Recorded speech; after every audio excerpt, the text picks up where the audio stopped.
क्या गांधारी के श्राप के कारण अफगानिस्तान का हुआ है ये हाल? अफगानिस्तान एक ऐसा देश है जिसे साम्राज्यों की कब्र कहा जाता है। यहाँ पर युद्ध युद्ध और सिर्फ युद्ध ही होते रहे हैं।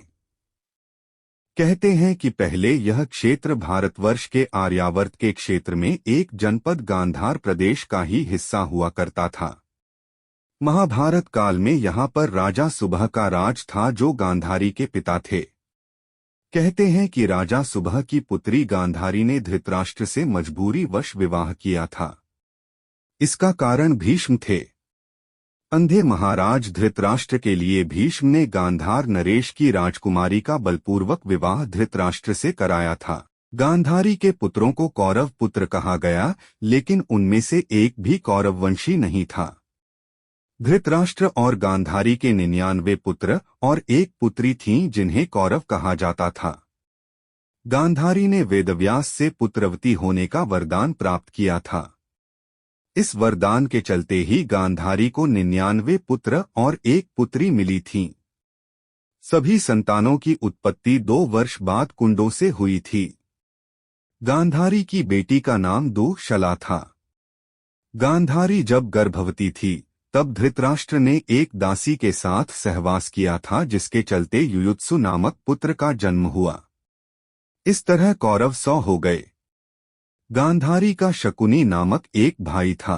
पिता की मृत्यु के बाद गांधार का सारा राजपाट शकुनी के हाथ में आ गया।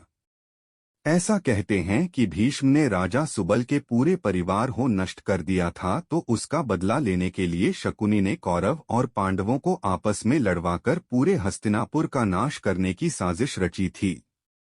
महाभारत के युद्ध में अपने 100 पुत्रों को खोने के बाद गांधारी ने क्रोध की अग्नि में जलते हुए श्रीकृष्ण और शकुनी को यह श्राप दे दिया था। श्रीकृष्ण को कहा था कि जिस तरह तुम्हारे कारण मेरे कुल का नाश हुआ है, उसी तरह तुम्हारे कुल का भी नाश हो जाएगा। मौसूल युद्ध के कारण जब श्रीकृष्ण के कुल के अधिकांश लोग मारे गए तो श्रीकृष्ण ने प्रभास क्षेत्र में एक वृक्ष के नीचे विश्राम किया। वहीं पर उनको एक भील ने भूलवश तीर मार दिया, जो कि उनके पैरों में जाकर लगा। इसी को बहाना बनाकर श्रीकृष्ण ने देह को त्याग दिया। उसके बाद द्वारिका नगरी समुद्र में डूब जाती है। इसी प्रकार गांधारी ने अपने 100 पुत्रों की मृत्यु का जिम्मेदार शकुनी को भी माना। गांधारी ने गांधार नरेश शकुनी को श्राप दिया कि मेरे 100 पुत्रों को मरवाने वाले गांधार नरेश तुम्हारे राज्य में कभी शांति नहीं रहेगी। वह हमेशा आपसी में ही उलझा रहेगा। लोगों को मानना है कि गांधारी के इसी श्राप के चलते आज भी अफगानिस्तान में शांति नहीं रहती है।